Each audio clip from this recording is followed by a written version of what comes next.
Friends, आप लोग देख सकते हैं यहाँ पर मैं इस वीडियो के अंतर्गत बात करने वाली हूँ बुद्धि के समस्त महत्वपूर्ण टॉपिक की। तो फ्रेंड्स, यहाँ पर सबसे पहले हम लोग बात करेंगे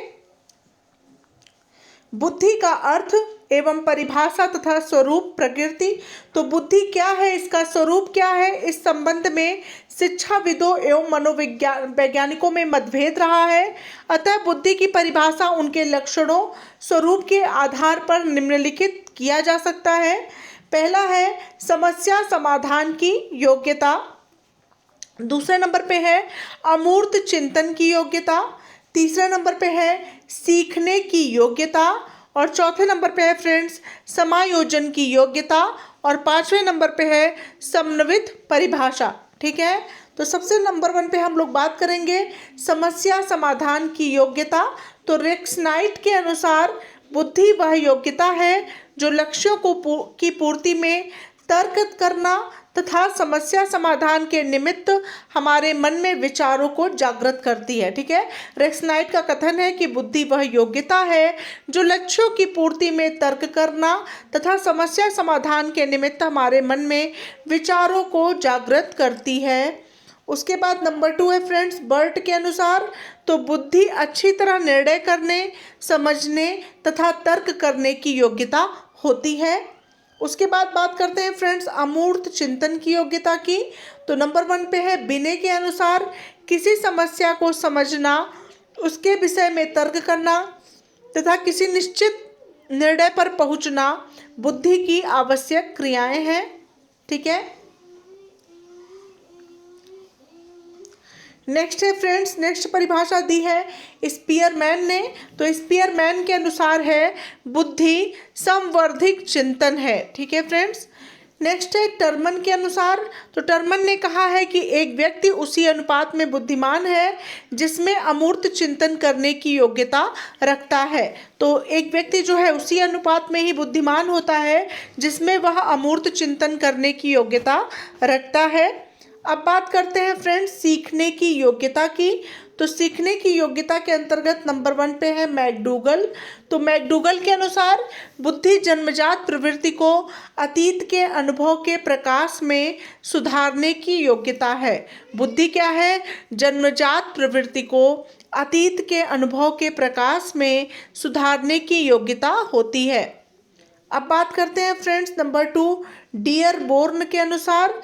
तो बुद्धि सीखने या अनुभव का लाभ उठाने की योग्यता है। बुद्धि क्या है, सीखने की या अनुभव का लाभ उठाने की योग्यता होती है। नेक्स्ट है फ्रेंड्स वंकिंघम के अनुसार तो सीखने की योग्यता जो है बुद्धि है। वंकिंघम के अनुसार क्या है, सीखने की योग्यता ही बुद्धि है। अब बात करते हैं फ्रेंड्स नंबर 4 समायोजन की योग्यता। तो सबसे पहले नंबर 1 पे है कार्लविन। तो एक व्यक्ति उसी अनुपात में बुद्धि प्रकट करता है जिस अनुपात में वह अपने नए वातावरण में समायोजित होने की क्रिया सीख चुका है या सीख सकता है। कार्लविन ने कहा है कि एक व्यक्ति जो है उसी अनुपात में बुद्धि प्रकट करता है जिस अनुपात में वह अपने नए वातावरण में समायोजित होने की क्रिया सीख चुका है या सीख रहा है। नंबर 2 है फ्रेंड्स क्रूज के अनुसार बुद्धि नवीन एवं विभिन्न परिस्थितियों में अपने विचारों को समायोजित करने की योग्यता है। क्रूज ने कहा है बुद्धि जो है नवीन एवं विभिन्न परिस्थितियों में अपने विचारों को समायोजित करने की योग्यता होती है। नंबर 3 है फ्रेंड्स बर्ट के अनुसार। बर्ट ने कहा है कि सापेक्षता नवीन परिस्थितियों में अपने समायोजित करने की योग्यता को ही बुद्धि कहते हैं। तो सापेक्षता नवीन परिस्थितियों में यानी नई परिस्थितियों में खुद को समायोजित करने की योग्यता क्या होती है, बुद्धि होती है। ठीक है, उसके बाद नंबर 4 है फ्रेंड्स स्टर्न के अनुसार। तो नवीन परिस्थितियों में अपने विचारों को समायोजित करने की क्षमता ही बुद्धि है। तो नवीन परिस्थितियों के अनुसार जो है अपने विचारों को समायोजित करने की क्षमता क्या होती है, बुद्धि होती है। अब बात करते हैं फ्रेंड्स समन्वित परिभाषा की। तो नंबर 1 पे है रेक्सानाइट। तो रेक्सानाइट ने कहा है कि बुद्धि वह मानसिक योग्यता है जिसके द्वारा हम किसी उद्देश्य की पूर्ति या किसी समस्या का समाधान करने के लिए संबंधित वस्तुओं एवं विचारों को सोचते हैं। उसके बाद नंबर 2 है फ्रेंड्स, वेक्सलर के अनुसार तो बुद्धि व्यक्ति की संपूर्ण शक्तियों का योग या सार्वभौमिक योग्यता है जिसके द्वारा वह उद्देश्यपूर्ण कार्य करता है, तर्कपूर्ण ढंग से सोचता है तथा प्रभावपूर्ण ढंग से वातावरण के साथ संपर्क स्थापित करता है। अब बात करते हैं फ्रेंड्स बुद्धि के सिद्धांत की।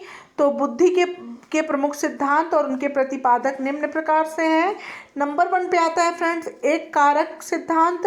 तो एक कारक सिद्धांत बहुत इंपॉर्टेंट है। इनके जनक हैं बिने, टर्मन और स्टर्न। उसके बाद आते हैं द्विकारक सिद्धांत।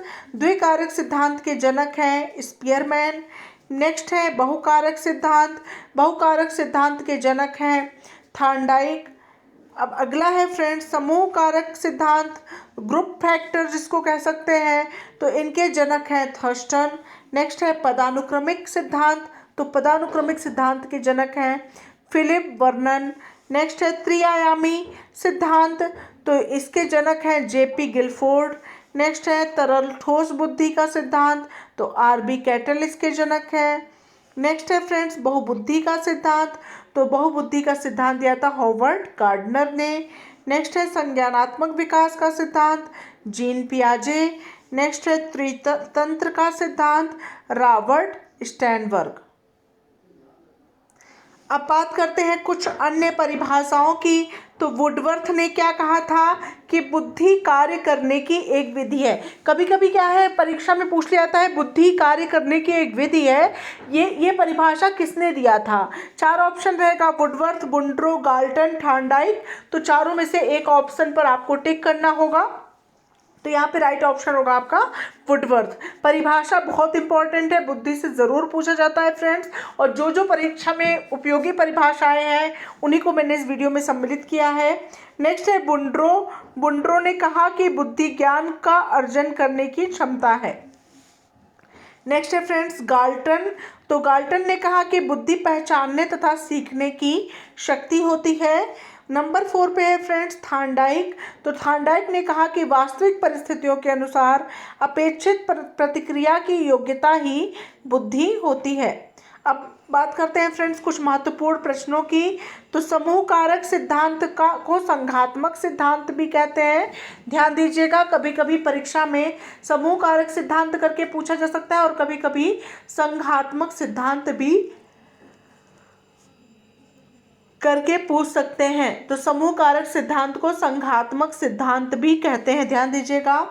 नेक्स्ट है बहुकारक सिद्धांत को असत्तात्मक, बहुशक्ति सिद्धांत आदि नामों से भी जानते हैं। नेक्स्ट है पदानुक्रम सिद्धांत को क्रमिक महत्व का सिद्धांत भी कहते हैं। नेक्स्ट है द्विकारक सिद्धांत के दो कारक हैं, जी कारक और एस कारक। द्विकारक सिद्धांत के 2 कारक होते हैं, एक है जी कारक और दूसरा है एस कारक। नेक्स्ट है एक कारक को इकाई का सिद्धांत या एक सत्तात्मक सिद्धांत के नाम से भी जानते हैं। तो इस तरह से कुछ महत्वपूर्ण प्रश्न आप लोगों को बुद्धि के यहाँ पर देखने को मिले। अब नेक्स्ट पार्ट में फ्रेंड्स मैं बुद्धि लब्धि के मापन के बारे में और काफ़ी चीज़ें जो बची हुई हैं उसका मैं आप लोगों को वो नोट्स मैं आप लोगों को प्रोवाइड कराऊंगी। फिलहाल के लिए इससे पहले भी मैंने एक हैंड रिटन नोट्स का वीडियो बाल विकास का डाला हुआ है, उसको भी ज़रूर देख लीजिएगा।